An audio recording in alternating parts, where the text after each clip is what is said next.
Welcome to Frances Quilts, the site dedicated to the wonderful art of quilting, with a few other fun things thrown in as well. If you like what you see here, be sure to give it a thumbs up and subscribe so that you can be notified of future videos. Hey guys, welcome to Frances Quilts. Today I'm going to show a quick video of the quilting that I did on one of the blocks on the Wellspring quilt that I've been working on. I used 2 rulers to do all of the work, and I just thought you might enjoy seeing a quick video of it. Here we go. All right, as I get ready to quilt this block, I'm going to be using 2 different rulers. The first is the Westalee rope border ruler. It's designed to make this nice little rope border that you see there. Obviously, I'm not using it for that, but I still just like this shape and feel like it's going to fit very nicely in this area and through here. The second ruler that I'm using is Elvira from Angela Walters, and it has a bunch of nice little curves in it. The only part of this ruler I'm using is that curve right there, and I'll show you how I do that in just a minute. All right, I have it positioned now so that this point is in the middle of this peach piece right here. Remember that my stitch is actually going to be 1/4 of an inch in from that point, so there's plenty of room there that it's just going to be in the peach.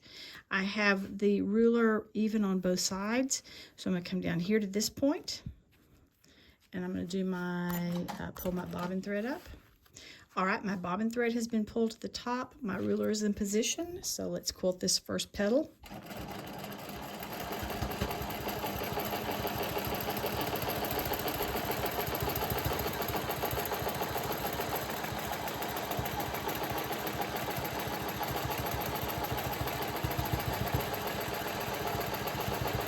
When I hit this point, and I need to fix that, when I hit this point, I'm going to turn around and go back again. I'm going to follow. If I have not moved my ruler, it's going to be a nice, perfect echoing, or not echoing, but following over that line, backtracking over that line.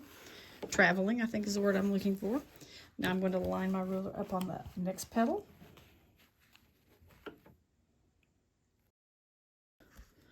And go again.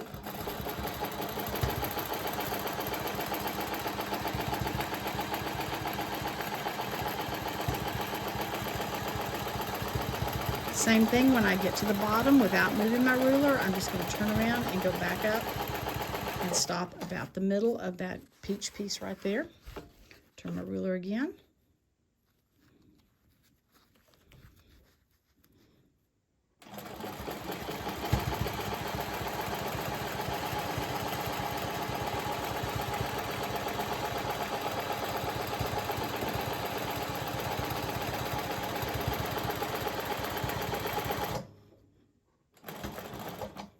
Obviously, I need to get a new piece of tape here to hold my little barn door shut. And then finally, whoops, I should have gone back. Let's go back.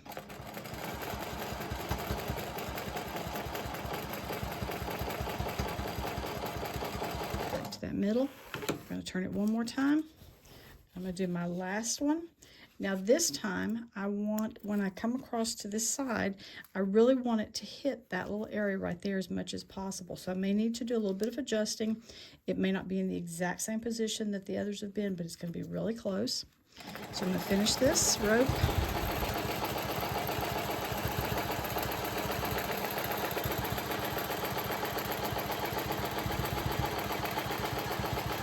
And I kind of shifted the ruler a little bit there, but you can't tell it that badly, so I'm not going to worry about it. Let's get that out.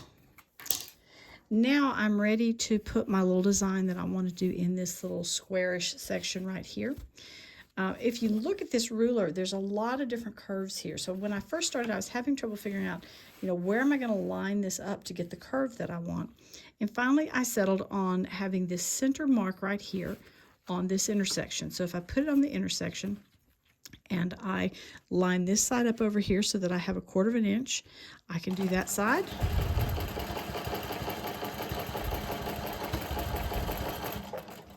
I can put it back here. Again, this is lined up on that center point right there. And then this one is going to be lined up over here, 1/4 of an inch away from there. Let's quilt it back.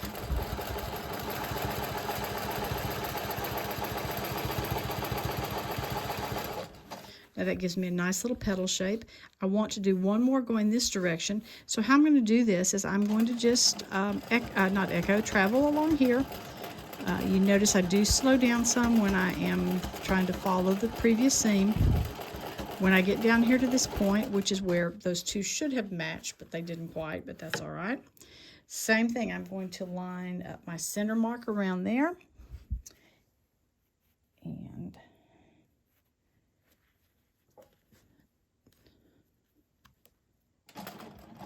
stitch this out.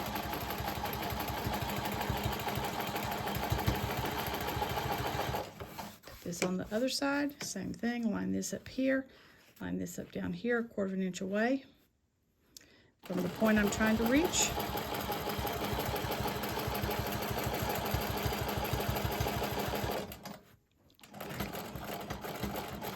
I'm backing up just a little bit to tie those stitches off. And there I have my block done. Let me clip. I have the block finished. I think that looks good. Remember, if you like what you've seen, be sure to give it a thumbs up and subscribe. Please check out my website and daily blog at francisquilts.com, and I can be found on Facebook and Instagram at Francis Quilts. Thanks so much for joining me. Hope to see you again soon.